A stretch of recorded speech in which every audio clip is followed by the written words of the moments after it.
Гюнель Сахибовна Алиева из Центра Национального центра гематологии и трансфузиологии, Азербайджан, город Баку.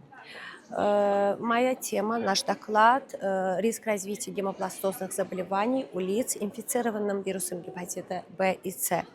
Мы проанализировали наши данные в Национальном центре гематологии и показали некоторую статистическую достоверную ассоциацию между вирусами гепатита В и С и некоторыми гемобластозами. Например, вирус гепатита В и С увеличивает риск развития неходжкинской лимфомы, а гепатит С увеличивает риск развития острого лимфолейкоза.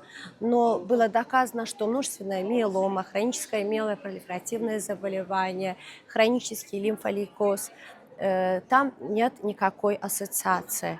Помочь может в будущем для профилактики гемобластозных заболеваний.